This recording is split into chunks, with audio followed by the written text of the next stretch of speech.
Hey, what's going on, everyone? And welcome back to another great episode of Just My Opinion Reviews. Guys, we are back. This time we are talking Clipped, the latest series that is debuting on FX. Yes, I cannot wait to get into this one. Just like we did for Shogun, which was loosely based on a true story, this one is all the way based on a true story, and I can't wait to get into this right here. Guys, we are going to be talking about episode 1, titled White Party. Doc fights chemistry problems created by Donald's favoritism and harassment. The fragile love triangle between Donald and Shelly, and V combusts when V refuses to stay out of sight. Attendance is mandatory at the Labor Day White Party. Guys, if you did not know, this is going to be a spoiler-filled reaction. Me and my guest here, which I'm going to introduce in a second, are going to talk about this episode up, down, left, right, in, and out as if you've already seen it. That is your warning. And my goodness gracious, Miss Kimberly Kern from Southern California, thank you so much for being here, man. Why don't you let the good people out there know how you're doing today? Hey guys, I am doing so good. I'm doing so good. And I love looking back on history, and I'm very excited for this show. That's what's up right there. The situation is a hot mess. It is. It is. I kind of remember it like it was yesterday when this news first dropped about this LA's Clippers team. And we had this racist owner that was just saying all of these horrible, unflattering things about his team, his coach, the players that he feels he has ownership of. And nobody knew what to do.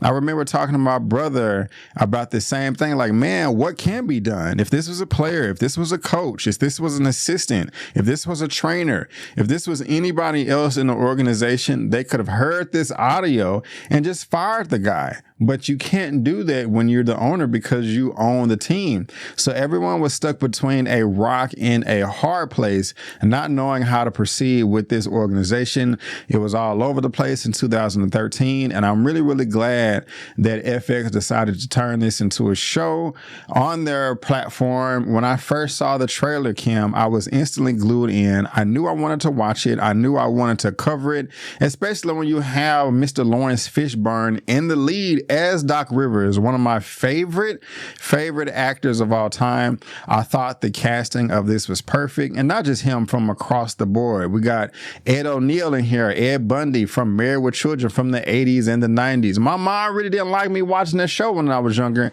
but I did sneak and, watch it in my room at nighttime with the volume turned down. She thought it was inappropriate, but I did not know he was such a good actor. That's all I remember him from, is that show. And while, he was entertaining in that show, I don't even know if he did win an Emmy or not for that. And so please forgive me if he did. I doubt it, but I could be wrong. Respectfully, let me know, correct me in the comment section. But I was blown away by his performance in this as well. And I'm looking forward to seeing him as Mr. Donald Sterling in the upcoming episodes in this first season. I'm really, really enjoying it, though. I think this is could possibly be one of the better television shows that's streaming right now in 2024, besides Shogun, that was also on FX. But my first impressions of this, Kim, the first 2 episodes, we're going to dive into episode 1 and then, transition to episode 2. But I thought it was super duper fire. I really did enjoy it. Also, all of the aspects that we're getting of this LA's Clippers team behind the scenes, and not it just being them on the basketball court. Not that I'm against that, but we're getting all the nitty gritty from all aspects, all sides, all angles, from Donald Sterling's point of view, from Doc Rivers' point of view, from the players' point of view, Chris Paul, Chris Webber, his wife, Rochelle, Shelly, their friends, and also V. I mean, we're getting it all. Also sides from the press, the media, all over the place. I've been talking a million miles a minute right now, but I want to pass to you. How did you feel, or what is your first impressions of these first 2 episodes? And, what was your anticipation looking like when you first saw the trailer as well? The first thing I thought of was not the girl with the visor, the silly wabbit. Yeah. It's a silly wabbit. Yeah. I mean, this girl, I remember watching the Barbara Walters interview and going, I I know she didn't just refer to herself as his silly wabbit. Yeah. Girl, if you don't get up out of here with your visor and your roller skates, she was a mess. But you know what? People evolve. I wish her well today. But I gotta say, back then, it just amazed me. It amazed me. Women have come so far, and you're still gonna play this gold digging role. Like, what are you doing? I'm his confidant. I'm his silly wabbit. Are you a silly wabbit? Are you? Okay, tell us more about how you recorded him. Man, this whole situation is a mess. But I was excited because it just was one of those things where you did want to know what's going on behind closed doors. Because Doc Rivers, you take one look at him, he is not a man that plays. Playtime, ain't no playtime with him. And so I was very interested to see within the organization how that played out. And I mean, Laurence Fishburne, I don't know much about sports. I don't really know who's who, except for like people you always see in commercials or always see in ads. I really don't know much about who's the coach of this team and that team. But one thing for sure, when I saw that hairline, I was like, oh, that's that guy. That's that Doc guy. I just knew that. That's that guy that doesn't play. That's that guy that comes in and is just about his business all day, every day. Like, I knew. I was like, no way. This is that one story with the girl with the visor and the roller skates. I was like, oh, I can't wait. I can't wait. Yeah, I can't wait. Yeah, I couldn't and Laurence Fishburne knocked this out the park. To be honest with you, what I liked about his role so far in these first two episodes is he's not just playing himself. A great black actor in a suit. Fulfilling the role of a coach. No, he actually, if you ever listen to Doc Rivers in a post game interview, or I don't ever seen him in a commercial. Or just him screaming at the players, trying to coach, trying to be the best that he can, coming from the Boston Celtics. He actually sounds like Doc Rivers, or at least he does, in my opinion. And I don't know the guy other than, again, seeing post-game interviews or seeing him on the court, but he ain't no punk. He is no pushover. He ain't no bitch. He does not care if you're at the same level as he is, below or above. He is going to say what's on his mind. He is going to get it off of his chest, say it with his heart, with so much passion. And I love that, especially at the very beginning of this episode, when he's being picked up at the airport and he goes into a parking lot and they're trying to, he's giving his opinion on trying to scout players. And, Donald Sterling is like, I don't know about JJ Redick. People in my circle are telling me that it's not a good pick. And he's like, why? Because he's white. I did not know that he's white. And he's like, what is the matter with you? What does it have to do with anything? I'm the coach. I know what's best. This is what I was hired for. Stay in your lane, get out of mine. And they're having a screaming contest. Back and forth. I absolutely love that. That's a side that I just was not expecting. And I liked all the energy that Laurence Fishburne had during that scene, and also throughout the whole episode, or the first two, which we're going to get into. But how do you feel about that? Did you agree or disagree? Or where you at? Well, I think you're spot on. He really has the man down. He had just his cadence down. And this Doc Rivers, I'm looking more into him, and I'm like, his attitude, just when he walks into a room, his presence, and the first thing I thought was, tell me he's not from Chicago. I was like, wait, I bet you anything Doc Rivers from Chicago. And then I looked it up and I was like, yup. Because my dad's from the south side of Chicago. I was like, when a black man walks into the room, everyone just kind of shuts up. And he just has this air about him. I was like, wait, I know that energy. I know that man is from Chicago. That's what's up. I really like him. I like that. I love when men speak truth to power in such a way that it's not disrespectful, but I'm letting you know, like, cool, you're the owner. That's great.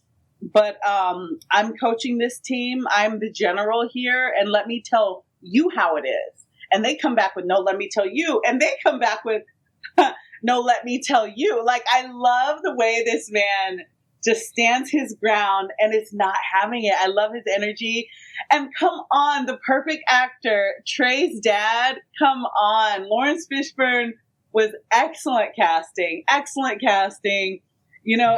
Laurence Fishburne, he reminds me a lot of Samuel Jackson. Like, if you look at this man's filmography, from Cornbread Earl and Me, Apocalypse Now. Like, this man, Tina, like, he's so legendary in all of our, like, familiar filmography of our lives. I'm like, this is the perfect role for him.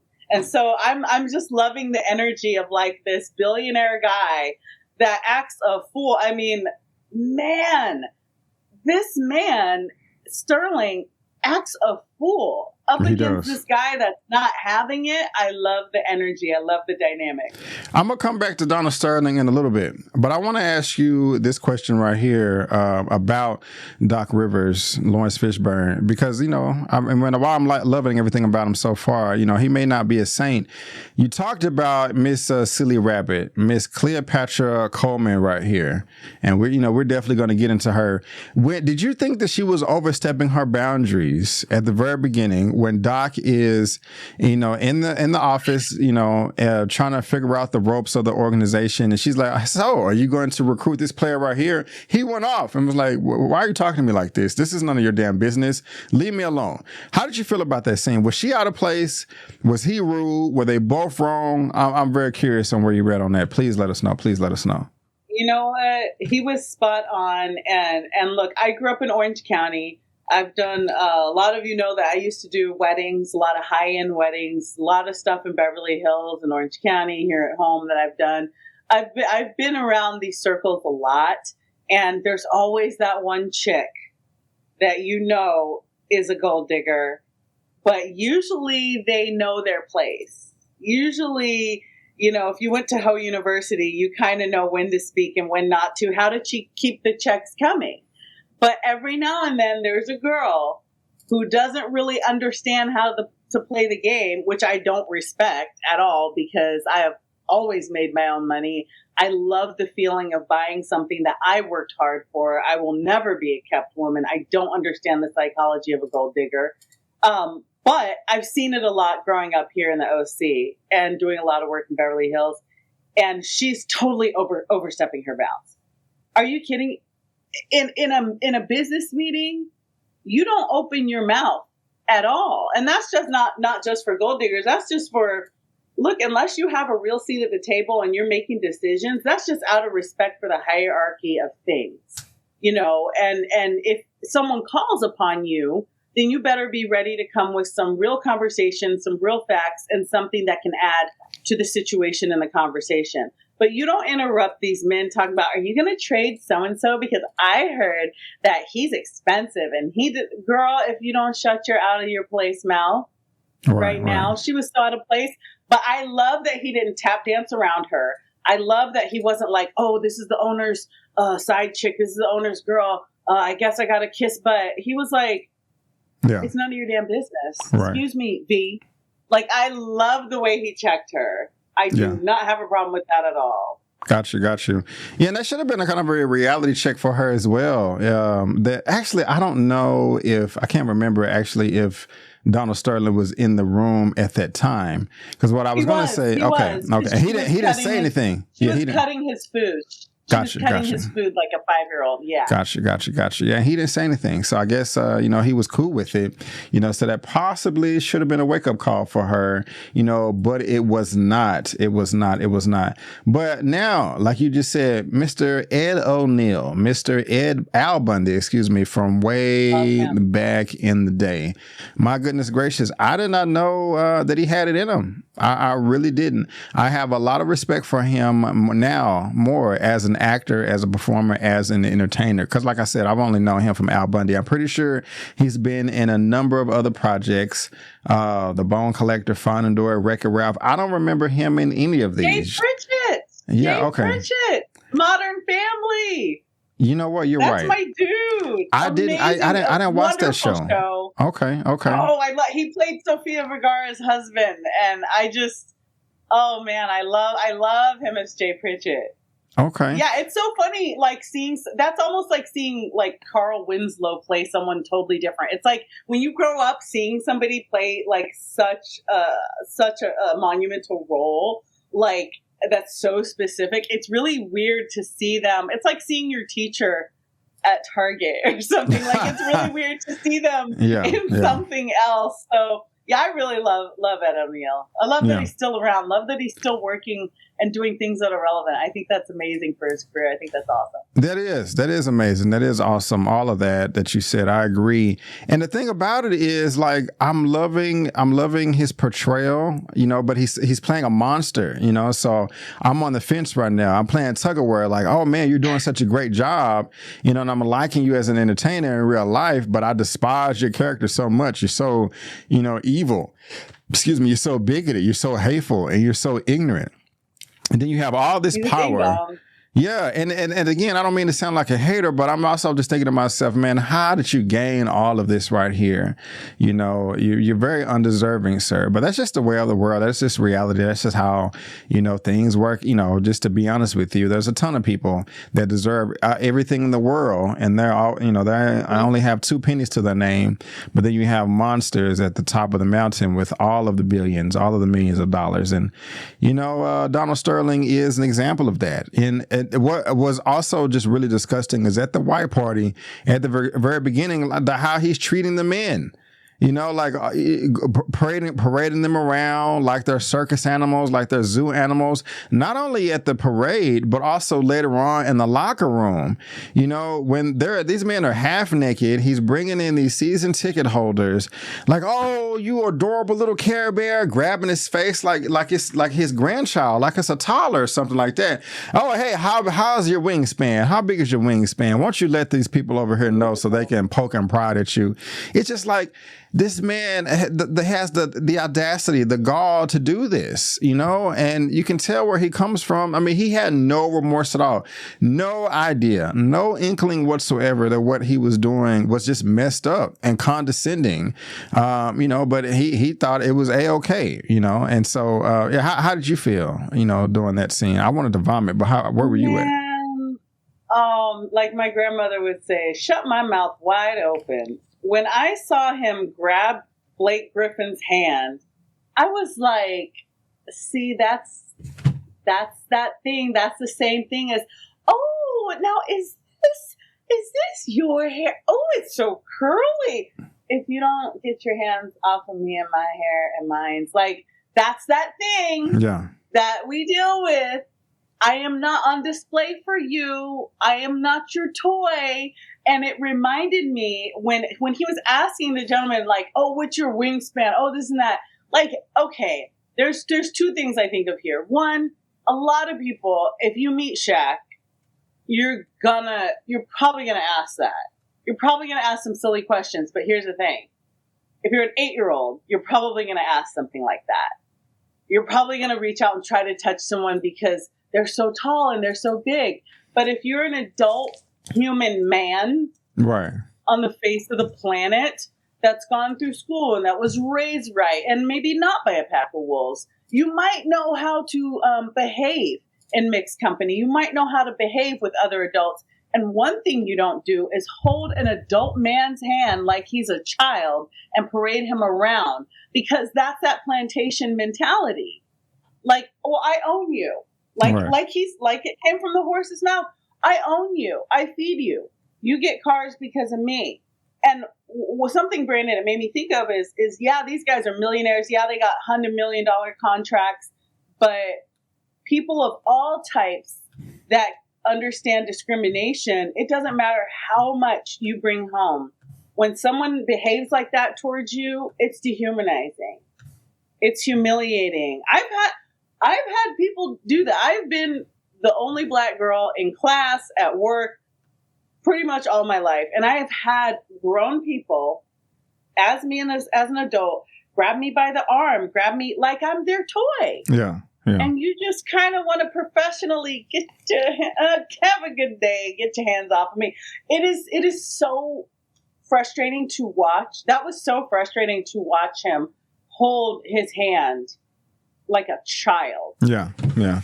That's true. That made me so mad. Yeah, and shout out to Doc Rivers too, because at the white party, I like that he actually pulled Blake Griffin to the side and was like, "Hey, man, how do you feel about this? You know, you being paraded around. You know, he actually cared about his players. It wasn't just an asset to make money. He wanted to make sure that they were in the best mental health condition that they possibly could be in, because I didn't play ball in college, but I played in junior high and high school, and I've had some coaches that actually, or if they were faking it, they did a great job, but making it actually seem like they cared about our well-being. That we just wasn't a 9 to 5. That they wanted us to exceed on the court and off the court. But I've had coaches to where they didn't give a crap. He didn't give a crap about us. If he saw us being abused, or taken advantage of by other teams while we were in the game, refs or whatever else, he would turn his shoulder, he would turn his head and put his head down, and so just shout out to Doc Rivers, that he was able to do that. I just also like, just how real he was too. Like, man, this organization is cursed. I'm coming from the Celtics. Hopefully I can turn it around. I knew I was going to have to deal with A, B, and C, but not X, Y, and Z too, as far as players bickering, amongst each other. I'm talking about Chris Webber and Chris Paul. I'll also like the editing of the episode as well. He didn't really pick a side. He's just like, okay, you both have problems. You both have strengths. This is how you can improve. This is how you can improve. It's not your team. All I hear is me, me, me, me, me. It is our team. This is what we have to do to win. Put these differences aside. And so he talked them up, but also, corrected them as well. And so I just love how transparent all of these behind the scenes are, in this organization. And it's really making me love the show. How did you feel about that, if any at all? Yeah, one of the reasons why I was excited to see the show is because I like to see the inner workings of large organizations. Like, one of my favorite shows is West Wing. Because, you want to see, it's flashy. Oh, it's the White House. Or, oh, it's the NBA. Oh, it's that. Like, I like to know how the inner workings of organizations that we look at and say this situation that they're in is bigger than life. Wow, what's it like to be in that? I wonder what those conversations are like behind the door. I really love seeing the behind the scenes of things that are institutions that we look at and just go, wow. Because once you get a look inside, you realize how much alike we all are. No matter how much you make, no matter what your upbringing is, a lot of people have a Donald Sterling, whether you work at McDonald's, whether you work for an insurance company, at the mall, wherever, we all have faced a Donald Sterling. And hopefully we've all had a Doc Rivers in our life. We've all had people like the back and forth between Chris Paul and Blake Griffin of, I'm the leader of the team. Okay, so I'm the leader of the team, and you're like, awkward. Yeah, what? Yeah. And you have people both in their ear. I like to see the inner workings. Like, to be honest with you, I don't watch a whole lot of sports. I watch more 30 for 30. I listen to more podcasts because I like to hear how it is behind the scenes. And the interesting part of this show is it's not just showing us the behind the scenes of the NBA.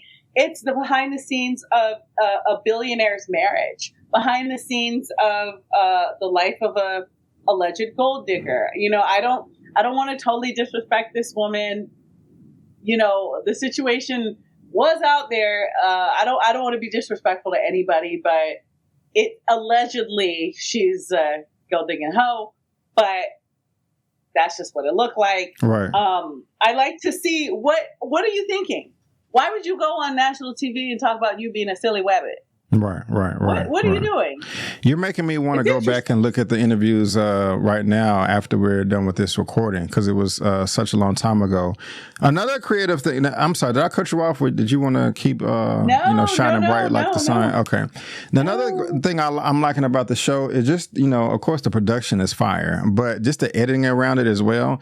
Everybody's heard about this story, but even if you were living under a rock, 10, 11, 12 years ago when all this was popping off in the media at the, excuse me, at the very beginning of this show, you knew they made a point to where you would know exactly what's going on within the first 30, 60, 90 seconds of them just giving you a recap with all the social media posts, with all the memes. I love that. It was very, very nice to get a good refresher. And not only did they give us a good refresher, they did use Stiviano, to narrate that, to break the fourth wall. And I thought that was very, very clever.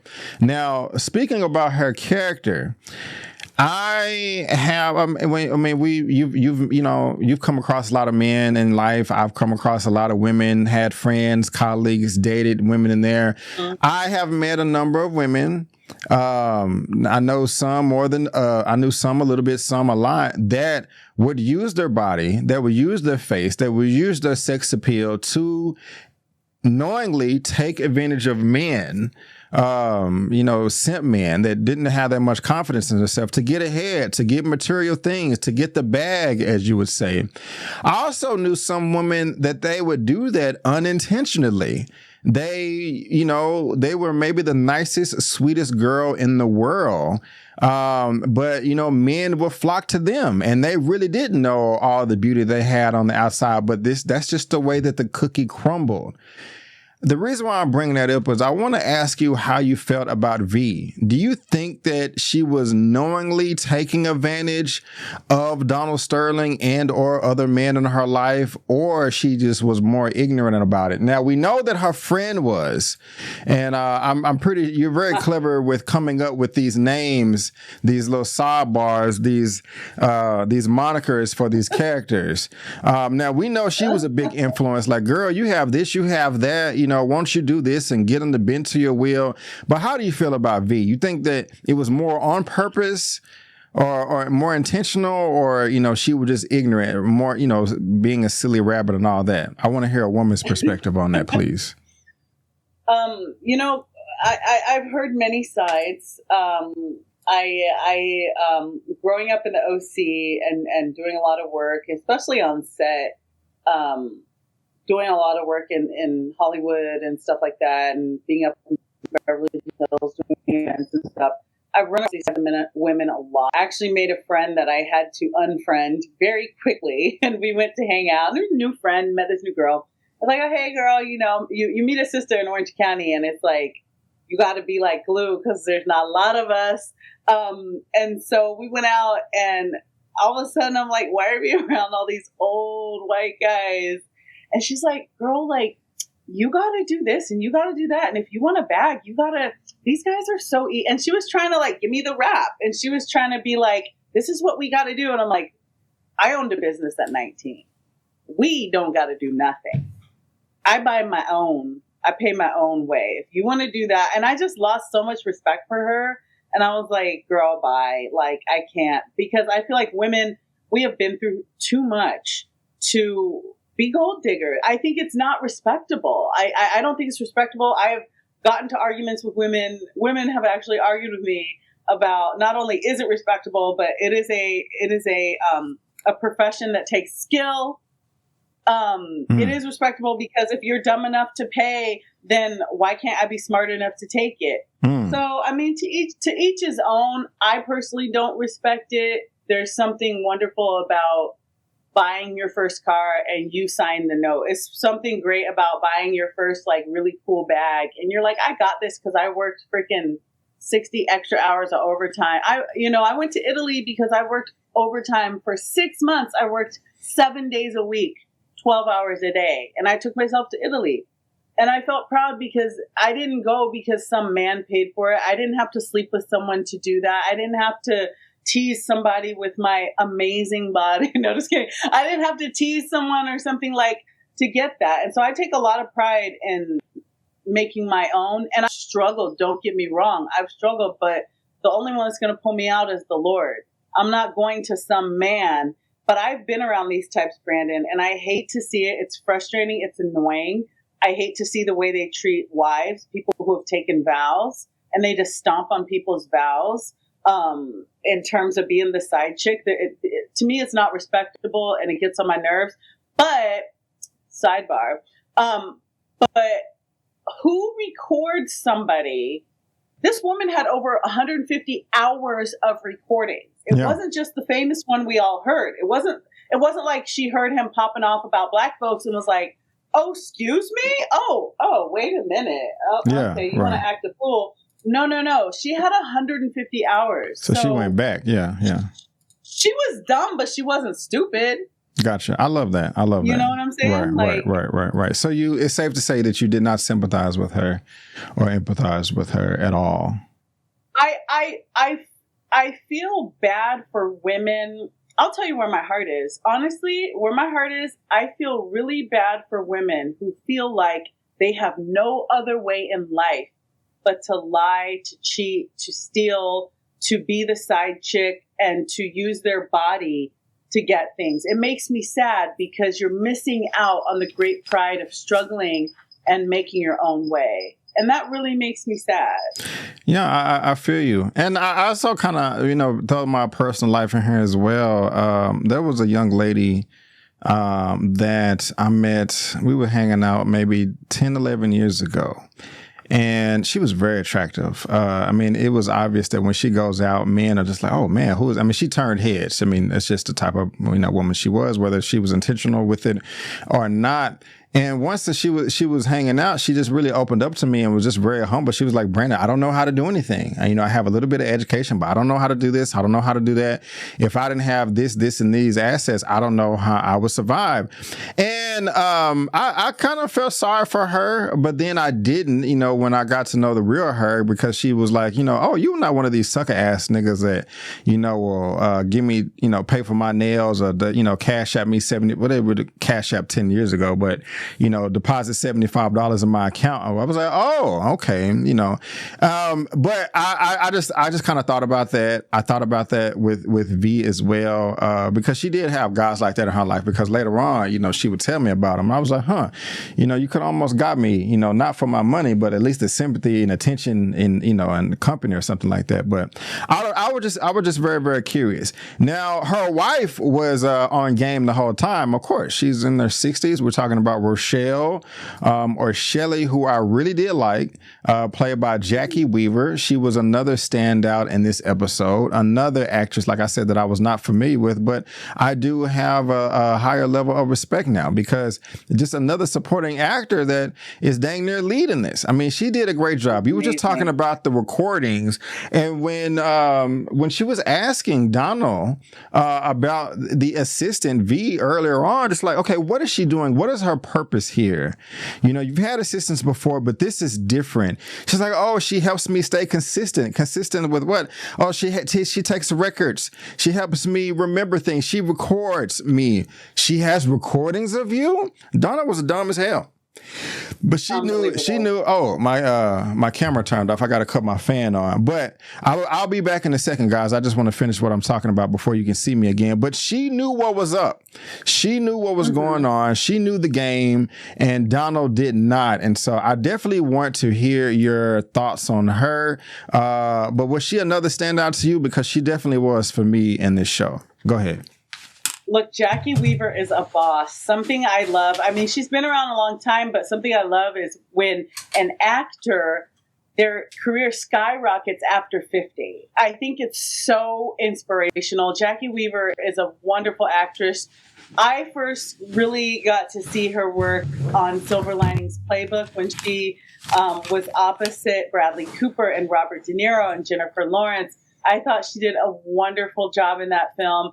And from there, I was like, who is this woman? And since then, she did a bomb guest star role on Yellowstone. Man, she's a tough cookie. Anyone who can go head to head with Beth Dutton, oh man. But I really respect Jacki Weaver a lot. I like the role she's playing. And again, like growing up in the OC and growing up out here in the circles I've grown up in, I've seen this type of marriage before. I've seen this type of woman before that's like, look, we have millions of dollars. We may have billions of dollars. I love the lifestyle. Sure, I love my husband, but I also love the lifestyle. And if he wants to have a little side piece, that's fine. Just don't flaunt it around. Just don't bring any diseases in my house. Just don't allow her to get outside her place.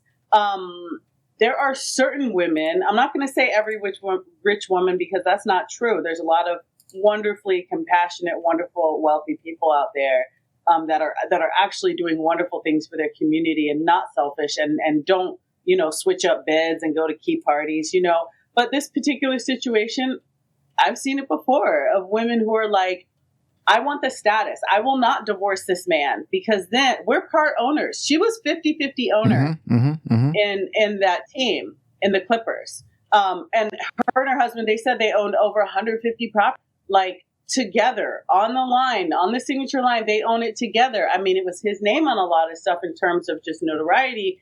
But this is a woman that built businesses with her husband to the point where they were worth over $1 billion. And she plays the game as well. But this time, his side piece got out of hand and she had to check her. She did. Yeah, she did. Definitely at the end of this episode. And just before I'm going to jump from her, going back to the side piece, Ms. V. Very surprising revelations in this. When she was trying to go to the open house at the very beginning of the episode, and she was stunting, I guess not stunning, in front of the realtor, just like, oh, yes, me and my husband, we're trying to get this home. We want the boy, we have these children, that we're trying to adopt right now. We want them in the best schools. I thought that she was lying. I thought that she was fibbing, telling a story, but she really did. She had some adopted boys. And I was really shocked by that. It made me respect her for a bit, but at the same time, a wolf in sheep's clothing.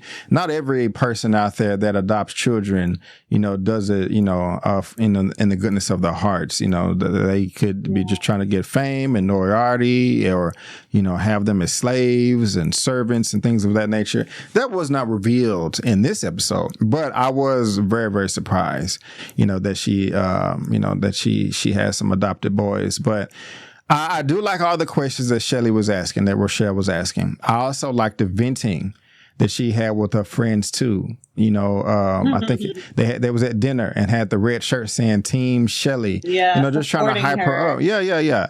I loved all that. And I mean, and they could have not included that in this season, in these episodes, but I thought it was really good to map out exactly all of the intricacies that are going on behind the scenes in this organization, in this institution, to which you commented on earlier.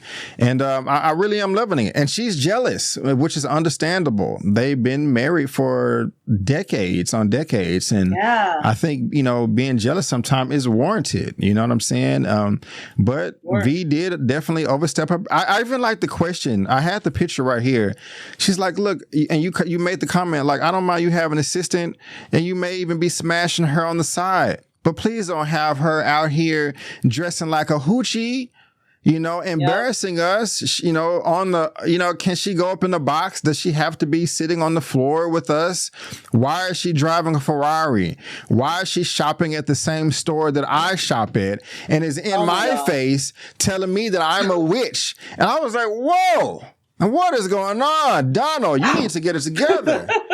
That was so disrespectful. She It blew was. her away like a piece. That was so disrespectful. It was. It was insane. It was insane. You think we'll see a cat fight before the season's over with? I'm rooting for one. No, I'm joking. Bro, it's gonna get Bravo up in here. It really is. But like Shelly is smart, Rochelle is smart. She had Donald sign the contract at the end of the episode. He's thinking that it's the wheel, but no, he's signing off on getting rid of the side piece and kicking her to the curb for, it was like $1.8 or $2.5 million. I was laughing my butt off, Kimberly, at the end of episode 1 when she was crying in the stall. I was like, oh, this is what you get. Trying to take pictures with Magic Johnson, with your friend, and posting it on social media, getting him jealous. And he was jealous. He should have, you can't fall for stuff like that. But yeah, it worked. It worked. But yeah, how was you feeling about the crying in the stall, signing getting the papers, that she was being sued? Look at the little kitty over there. Because like I said, it had me smiling ear to ear. Were you smiling just as big as me? Man, I was like, girl, when you play games like this, you have to remember, like, no matter how much you think you're invited to the after party, I have VIP too, you're not on their level. If you're not in their world, you're not in their world, period. and you never will be. You won't be accepted. You're just not in their world. And that's what these girls like. Some of these girls are professional gold diggers. They know their place. They know where to go, where not to go. They know where to shop, where not to shop. They know how much to complain. Oh, you're with your wife. After he says a couple times, like, and to let it go. Stop complaining that he's with his wife. Just let it go. You want to keep getting the purses and the cars and the VIP. Just shut up and keep your mouth shut. Play the game. And they know their place. They know you can't meet his friends. You can't meet his friends' wives. It's not like that. V is delusional. She, just like she was saying stuff like, I'm going to be, this and that. Like, girl, you're delusional. You're the side piece. Do you understand how this works? And clearly she does not. She does not. Clearly she does not. And so when she got sued, when she was sitting on the toilet talking about, how is she suing me? How is she not suing you? She's the first wife. She holds all the powers. She holds all the pearls, my dear. Understand the game. Don't play if you don't understand the rules. Exactly. So yeah, episode 1 was pretty fire, guys. I really enjoyed it. I think it's obvious that Miss Kimberly enjoyed it as well. But that is White Party right there, episode 1. If you're liking the video so far, if you're liking our commentary, please give us a like, give us a subscription. We would really, really appreciate that. Whether you're watching this on my channel or Kimberly's channel, and this is what Kimberly's channel looks like right here. There's going to be a link to her channel in the description box of this video, and if you're watching it on her channel, there's going to be a link to my channel in her description box. And so we spreading and sharing all the love all around. But like I said, that was episode 1. But now let's go ahead and get into episode 2, a blessing and a curse. As the team stumbles in the opening round of the playoff, Doc schools them to insulate their game from distractions. When Donald and Shelly solidify their bond, V threatens to go to the public with a shocking tape. V and Shelly hires lawyers. Kimberly, this episode 2, in my opinion, was just as good as episode 1, if not better, because we did get something that we didn't get the first time around, and that is actually the players on the court. We got to see kind of how they got along, behind the scenes in the locker room at white parties. But even when they're doing the scrimmages and stuff, the Doc Rivers, the Laurence Fishburne that I love, he's not the shining knight in armor. He's not the angel with the halo over his head. He kind of got disrespectful too in this episode as well. Yikes. I don't know why he thought that it was okay to make the comments like, oh, that's why your wife is leaving you. Like, whoa, buddy. What are you doing? I mean, I know you're in the playoffs, but I know you're my coach. I know you won at Boston, but you just can't make comments like this and still expect for me to respect you and play for you and all of this. You're going to have to go get some therapy, take a chill pill, all of that combined. I don't know, man. Did your likeness for Doc Rivers go down in this episode too, or am I alone in the island over here? Like, B, you tripping, man. I still love him to death. Where you at? Look. Like I said, I watch sports documentaries. I don't necessarily watch a lot of sports.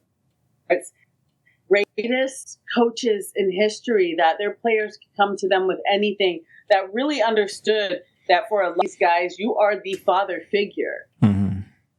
For a lot of these guys, if they're acting a fool, they're spending their money like crazy. They got girls. For the guy that hopefully if they can listen to wisdom, you can speak into their life and speak wisdom. And a lot of times these coaches are really great men, and they do. Great men and women, and so, but also they're legendary for how tough they are. They're legendary for the crazy things that come out of their mouth. They're legendary for sometimes throwing a chair across the court. Just as great as these men and women are as coaches and leaders, they're also legendary for a lot of other reasons. So look, Doc is from Chicago. When I say he's not playing with you, he's really not playing with you. I thought it was out of pocket to be like, that's why your wife left you. And at first I was like, oh, is this a joke? Like, ha ha ha. Like, are we all joking about this? And then the players, their face was like, whoa, hey, what? And he was like, and you need to stop eating so much. You could use a few less sandwiches. Like, I'm like, you're going after their weight. You're going after their marriages. You're going after their deals. And you and your stupid commercials, like, whoa. But then part of me was like, dang, that's disrespectful. The other part of me was like, you know what? I'm not in his position. It's got to be hard to have a team full of millionaires and to keep them humble. And I don't know. You might have to come out of pocket sometime to remind these guys, I don't care how many millions you have. This is war. This is the game. Like, get your head on. So I don't know. It was harsh, but also I'm not in his situation. Yeah. You have a team full of some guys are good guys. They love their wives. Some guys are playboys. Some guys think more highly of themselves than they ought. And somehow you got to get their attention. So what are you going to do? Yeah, I'm just not one to just let you just cuss me out like that and just me put my tail between my legs and my head down and walk away.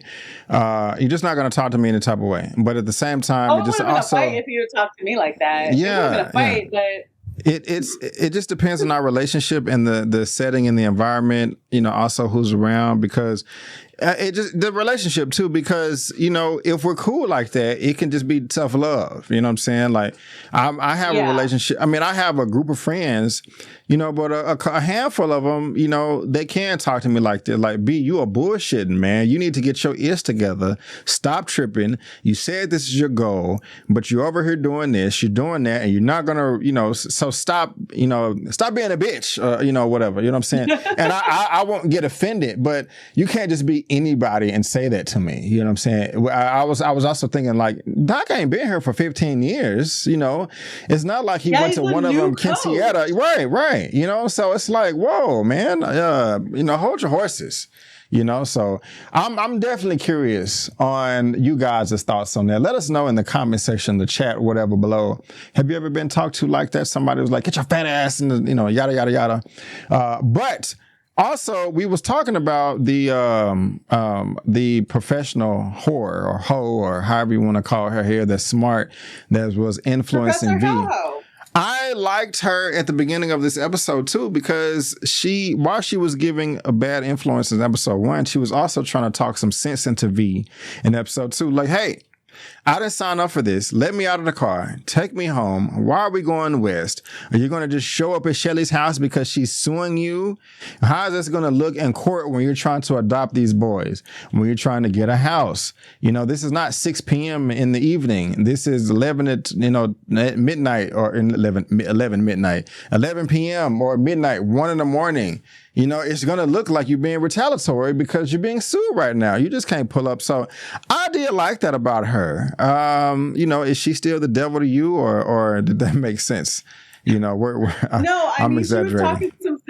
She was talking some sense into her, girl. But I mean, again, like I've totally, Brandon, it's just about back to my memory that I was doing background work when I very first got started in this industry, like 15 years ago. 15 years, not about 6 years I've been acting, but like I did background work like 15 years ago. And I remember this one girl, and she wrote a book about how to be a gold digger. And we were all sitting around the table with her, and we were all arguing. Some of us were like, no, you got to make your own. Some of the girls were like, no, get your bag. These men are stupid. Like, get your bag, get your bills paid, get your nails done, get your hair done.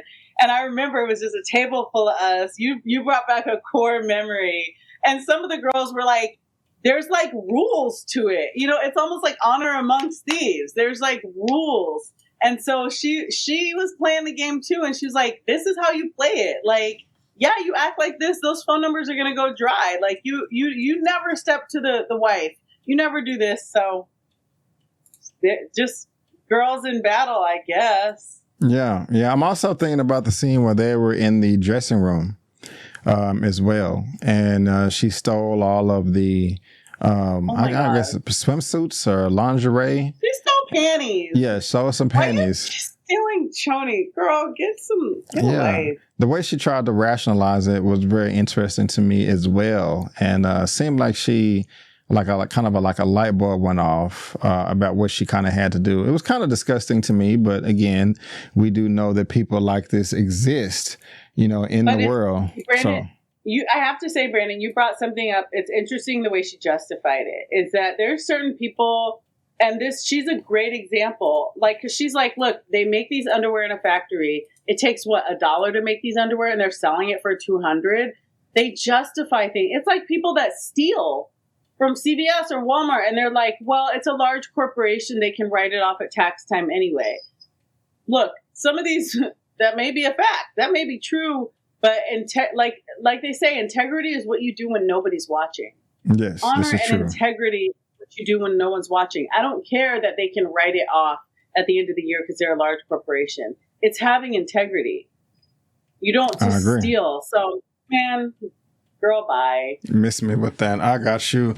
Now, how did you feel about the lawsuit? V went to an attorney at the beginning of this episode, and the attorney was just like, look, this lawsuit may not have merit. You may not have anything to worry about. These type of people with this type of clout, power, pool, and money, they just want to feel like they have the power in the public. But everything behind closed doors, it's negotiable.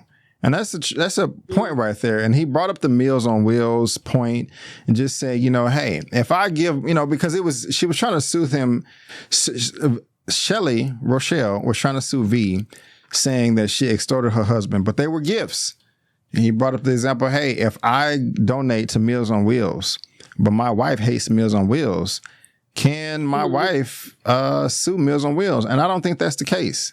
I really don't think that's the case. And so do you think that I don't actually remember in real life what happened with the lawsuit, and I'm not going to look it up. I'm just going to let the show reveal to me exactly what happened so I can be surprised. But do you think that the lawsuit has merit? Or how do you think that's going to play out? Or do you remember exactly what happened? I don't remember. I know I did see one case. I want to say it was in New York, where a wife actually did sue the mistress for you're interrupting our family. Like you're my husband's spending money he could be spending on my kids with you. Like, she actually successfully, I think, sued a mistress. God, I wish that could happen more. I so wish that could happen more with all these side pieces messing up marriages and taking advantage of people and not living and being honorable. So I think it's interesting. Quit. Sorry. Ridley is acting up. Stop it. I think it's very interesting that she actually had the gall to sue her, but it was a power play. I actually like that she did it, because it was like, hey, okay, so you're my husband's side chick. So what? But know your place. I actually like that power move, to be honest. I really like what Shelly did. I love that she scared her, because she's like, don't forget, I have the money to sue you. Mm-hmm. The money alone you would have to pay for a lawyer will bankrupt you. It's a drop in the hat for me. Right. It's nothing for me to sue you and take away everything you have. You will be homeless on the street. You talked about you used to own a food truck and all this and that. Honey, you won't even be able to work at a food truck. I can bankrupt your life. Yeah. Back off, you know? Yeah, that's true. Something else, though, about V that really surprised me is they weren't having sex. I just knew that they were. Back in episode 1, I know we're talking about episode 2, but back in episode 1, where she was kneeling down to make Donald feel better, when he put his head back, God, that feels so good. I just knew that she was serving him up. I was listening to the sound effect of the zipper on the pants becoming undone, but she was actually just rubbing his feet. And I was shocked. Later on in the episode, where she was talking to her friend, she admitted, what did you do? Why are they still suing you? Did you not pull out his collar and make him do this? We don't have sex. We actually just have a friendship. I was like, whoa. And remember in episode 1, when she posted that picture on social media, there was somebody made a comment. It was like, hey, is your hand on Donald's dick or is it on his wallet? And she said both. Oh, yeah. So we know that we know that she's not going to lie to her friend about a sexual relationship, if there is one or isn't. And so I was really surprised by that. Were you as surprised as I was, or you knew it the whole time that they weren't physical?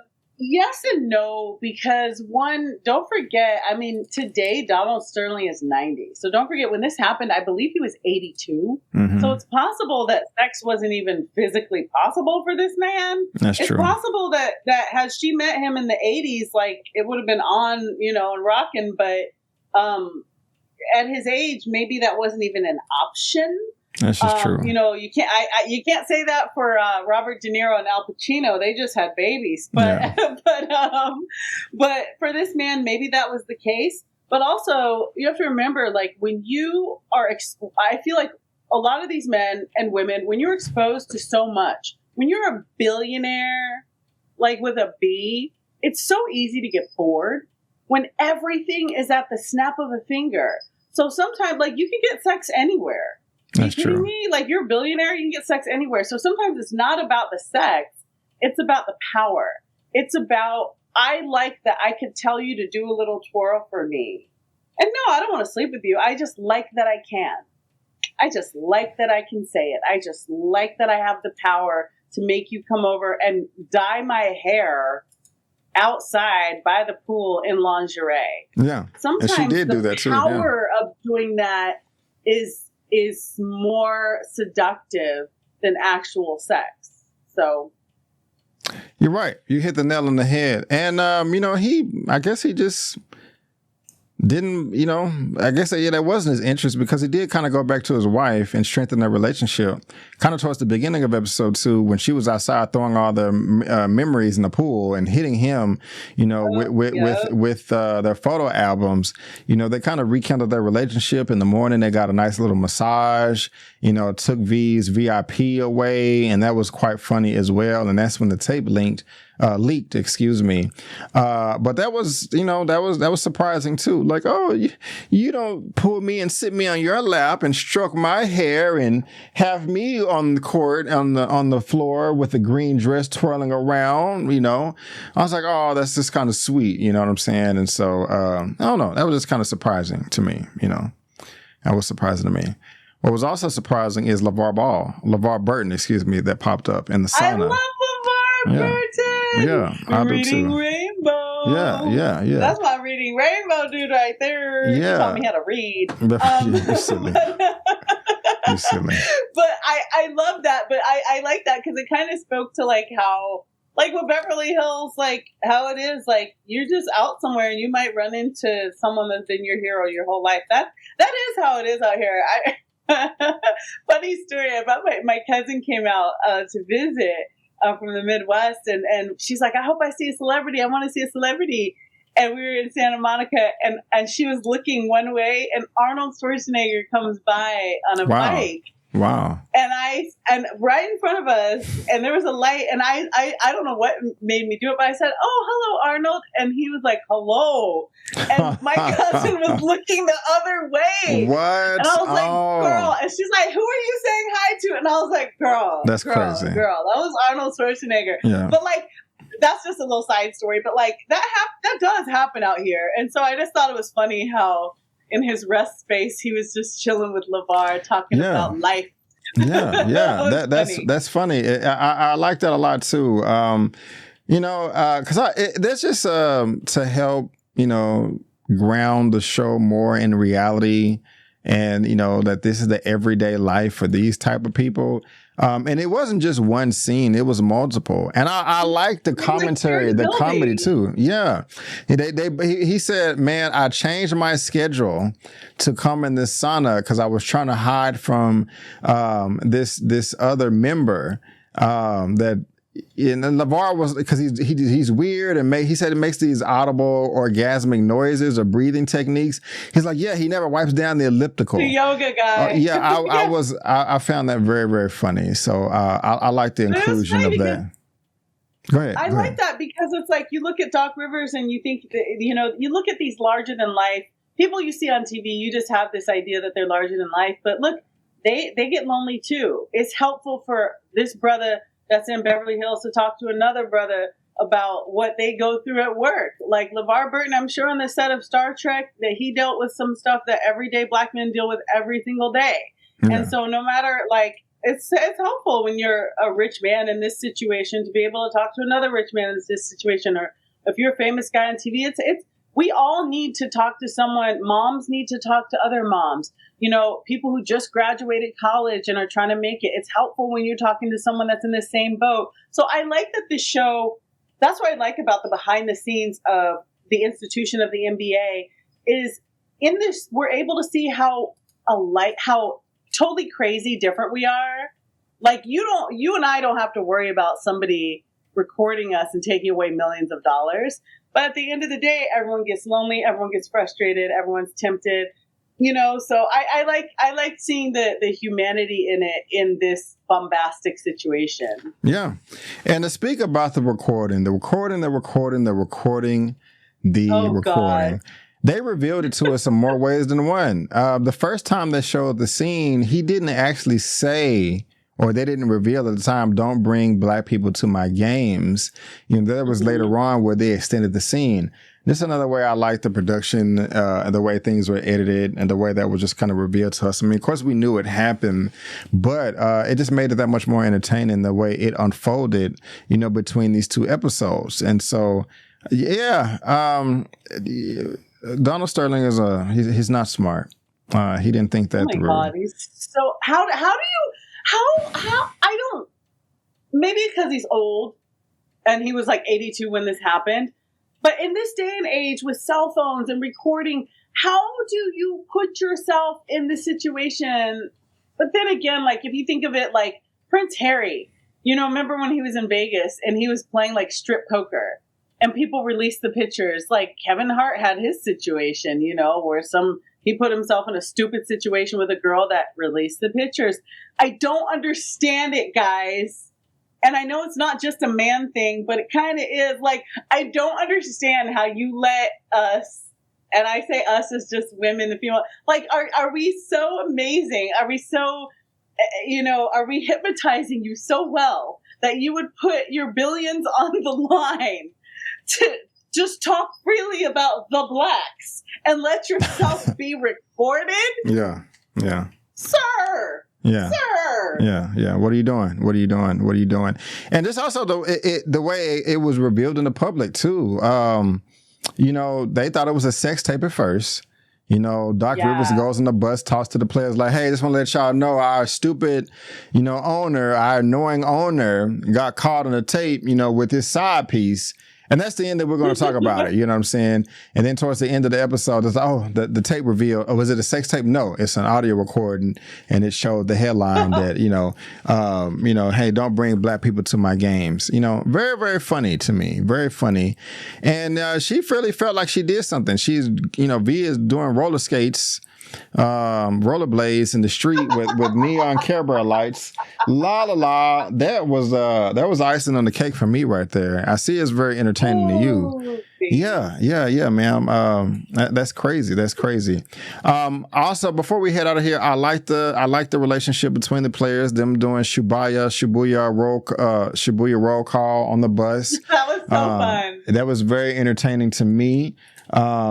You know, just a really great all-around show. And we didn't talk about the basketball too much in this episode, them being on the court, but I like that they included that in the episode as well. Brandon. What's up? I have a question for you. Yes. So you know how sometimes we have biopics where someone looks just so much like the real person, or you know, like when Daniel Day-Lewis did Lincoln, and you're like, I'm not watching an actor, I'm watching Abraham Lincoln, even though there's no video. I know this is what he looked like. You know how you have that, and then you have stuff where it's like, this actor looks nothing like the person.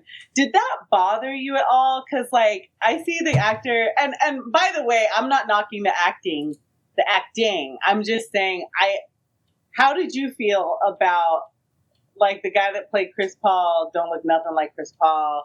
You know, the guy that played Blake Griffin, they made his hair just like kind of fire red and was like, yep, this is Blake Griffin. Like, but their acting was good, but like, does that take you out of it when you're watching something that's based on a real story? How does that make you feel? I'm curious. It can take me out of it.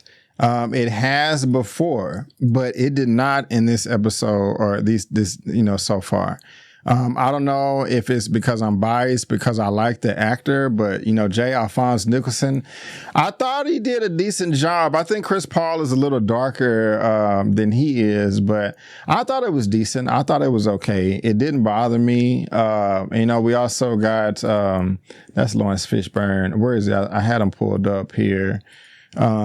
The other guy, Austin Scott, as Blake Griffin. Yeah, it didn't bother me. I thought it was fine. I knew who they were. It didn't clock me out at all. So I was able to accept it. What about you? Did it affect you at all in any way? Actually, kudos to the actors. That it was the acting that actually pulled me back. At first, it took me out because I was like, at first I saw this guy with like reddish hair, and I was like, don't say it. Don't say it. No, that's not supposed to be Blake Griffin. Oh, yeah. Lord. But honestly, I thought the gentleman did actually such a good job that it pulled me back in.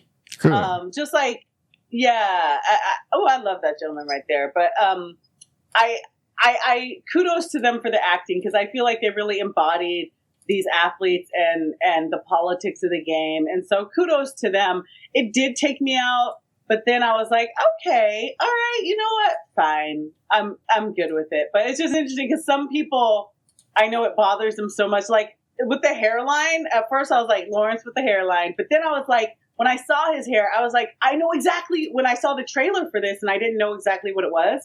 At first, I was like, I know exactly what this is. This is that story with the girl. Like, I just knew that was Doc Rivers. So it doesn't bother me too much. It's not, again, a testament to the actors. As long as your acting brings me back, I think that's a good thing. That's a good thing. Gotcha. Yeah, pretty damn good all around. Really, really enjoying it from everybody. I think everybody's doing a freaking fantastic job. This is a stellar show. I can't wait to watch episode 3 with you and get into all of that right there. What are your final thoughts, ma'am, of where we're at so far in the season? That picture makes me mad. I'm sorry, that picture makes me so mad. This one right, the this one right here? on one side. Oh, yeah. Yes, yeah. And the wife on the other, and then the man in the middle, that no consequences. So far, I'm really liking the show.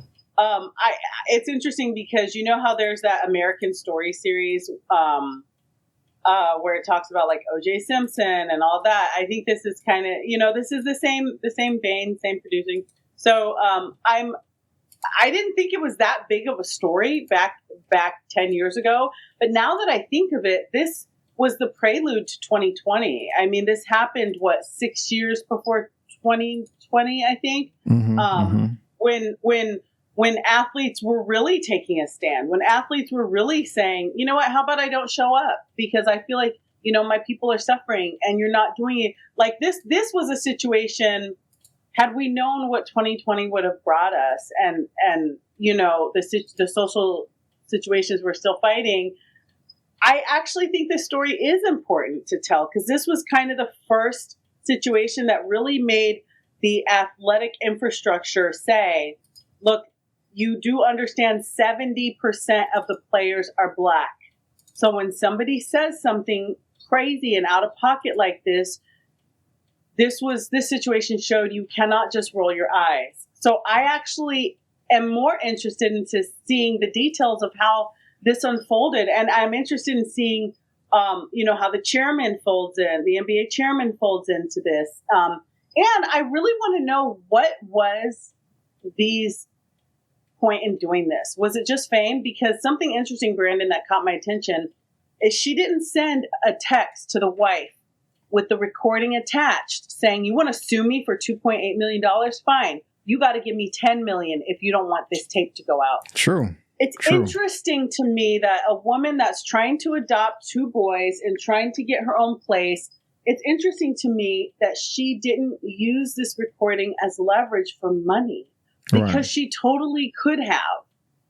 These scared white folks who would have given her all kinds of money. This is true. And so I'm interested to see her psyche. Like, were you in love with fame? Was this another worshiper of Kim Kardashian? Or you just want to be famous for being famous? So there's a lot of interesting things I'd like to explore here, Brandon. Right. I love here it, Kim. for it. I love it. I love it. I love it. Well, ladies and gentlemen, boys and girls, that is going to wrap it up for our reaction review for Clipped, A Blessing and a Curse and a White Party. We will be here same time, same place next week for episode 3. Hopefully you can join us because we did enjoy your company in the comment section. Before we head out of here, man, what do you have going on your lovely channel over here? What's good, Kimberly? Let us know, man. Let us know. Yeah, absolutely. First, I just want to say thank you guys for being patient with me because I was looking down a lot. I rescued a kitten that showed up at the front door out of nowhere, and he was biting my ankle. So thanks for your patience today. His name is Ripley. I'm your Huckleberry. I love it. I love it. So welcome him to the team. But on my channel, I have a podcast coming this fall called The Film That Made Me ... where I want to talk to people whose lives have been transformed by the power of film. You watched a movie and it made you do something in your life that was drastic. I want to talk to you. So reach out, DM me. That's coming this fall. And I will be posting all of our recaps of Clipped on my channel as well. So I'd love your support, and please continue to subscribe, share Brandy's channel, tell your friends, send links. Let's support each other here in the creative space. Yes, ma'am. And on my channel, guys, you got movie reviews, spoiler movie reviews, series reviews, a weekly superhero comic book live show, a weekly movie news roundup show, and, everything that's streaming that I'm interested in, I'm going to cover on my channel. I did Shogun, I did X-Men 97, got some trailer reactions, a handful of interviews, and all kinds of good stuff. Pretty soon on my channel, you will see my review, my reaction for Bad Boys 4, Bad Boys Ride or Die. So if you want to check me out there, please make sure you subscribe. I would really appreciate it. But guys, before we go, don't forget that I'm B. Avery, that's Kimberly, and that's just our opinion. Peace out, and we'll see you next time.